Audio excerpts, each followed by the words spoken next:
Selamat malam. Apa kabar? Daja, wansang hao. My fellow Singaporeans, thank you for being with us tonight. As I said last night, you are a source of strength. Can we please make some noise and remind the people in Yishun GRC that we're here?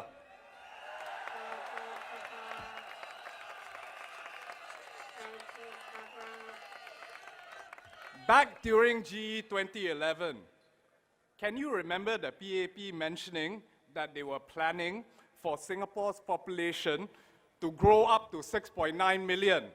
Can you remember? They didn't raise that issue back then. They were silent. They continued with this secret policy to bring in large numbers of foreign talents.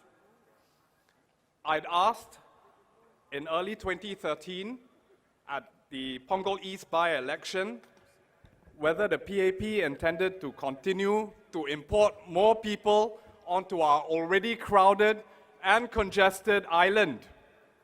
I had mentioned what was obvious to all Singaporeans, that our public infrastructure was already bursting at the seams as a result of the strain caused by unchecked increase in immigration that was encouraged by the PAP.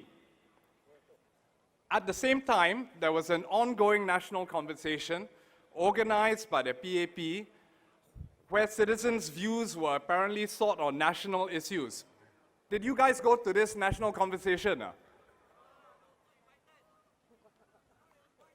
Unless they were speaking to the wrong people, they should have taken on board the citizens' concerns instead of ignoring us.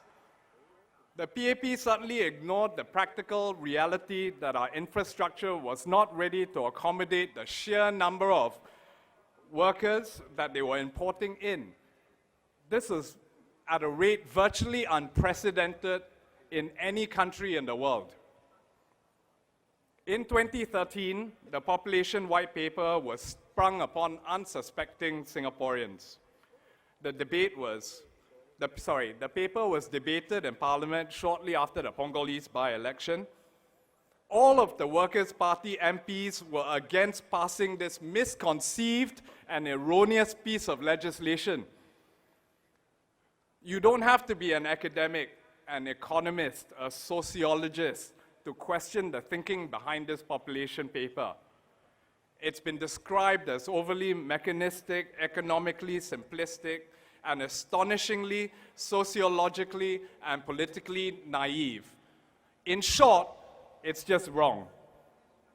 To be fair, some PAP MPs, notably Mr. Inderjit Singh, spoke up passionately against the passing of that legislation. Despite the recent debate by WP MPs, amongst others, the PAP, by virtue of their supermajority in Parliament, stubbornly passed the population white paper. They made it law. When it came to voting for or against, not a single PAP MP voted against the passing of this bill, except for brave Mr. Inderjit, who somehow managed to avoid. Mr. Lee Hsien Loong, he faced resistance over the figure of 6.9 million. He sought to reassure Parliament that the population would be significantly below the planning parameters of 6.9. However, very recently, the PAP's Ms. Sim Ann, at the recent GE dialogue at NUS, said just last month, still defending the population paper's 6.9 million figure, she said, how do we continue to generate the kind of economic activity without an increase in population?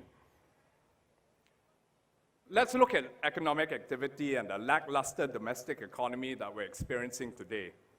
The PAP say that the productivity of Singaporeans is lagging.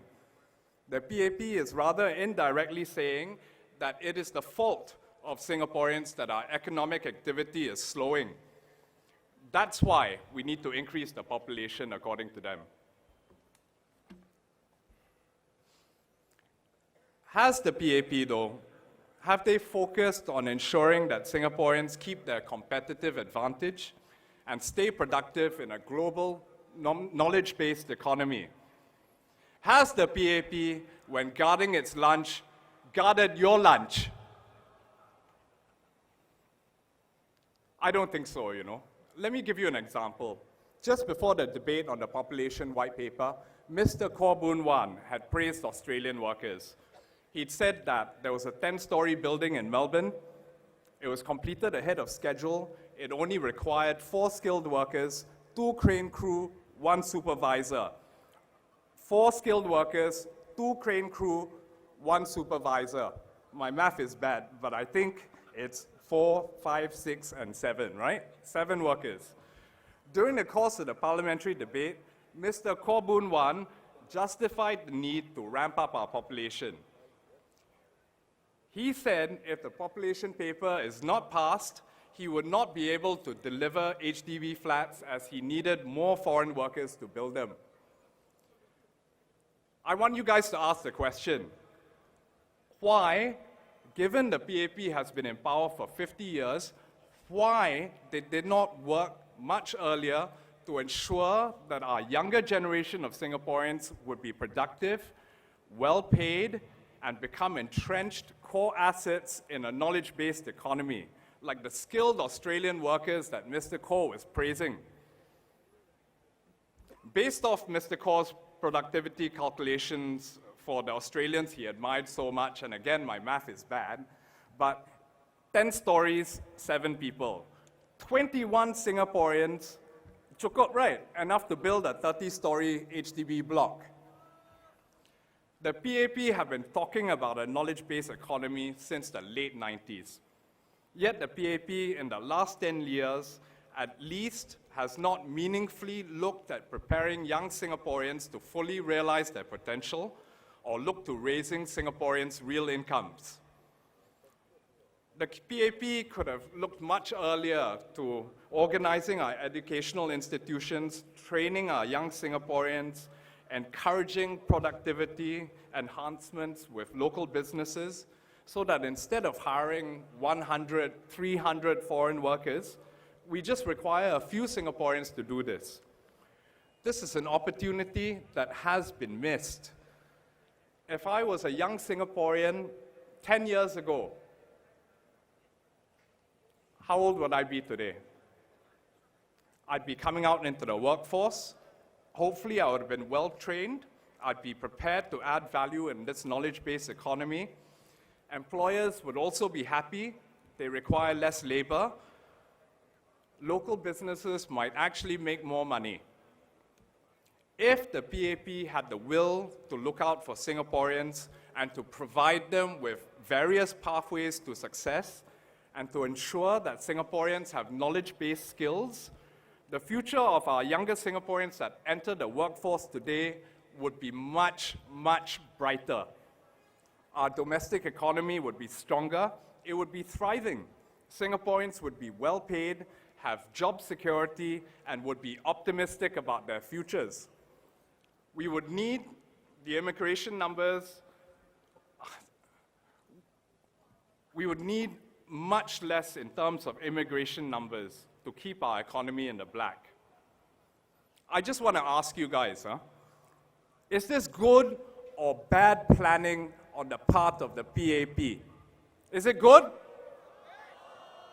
Is it bad? We remain a developed country reliant on third world labor solutions. ESM Go had recently asked Singaporeans to consider the long-term prospects of the country. Well, let's consider this. The PAP continued to largely ignore their continuing mistakes. They remain stubborn on focusing on the solution to raising our economic rates by increasing our population. This has led to suppression of productivity amongst Singaporeans, the suppression of our real wages, and the suppression of a dynamic, thriving economy. The continued focus on short-term economic gain by the PAP without considering the medium and long-term well-being of our fellow Singaporeans and the long-term economic health and vitality of our country is the path to the wreck and ruination of Singapore. Do consider the long-term prospects of an unchecked PAP-managed Singapore. Let us not ignore the perils of one party that really cannot check itself.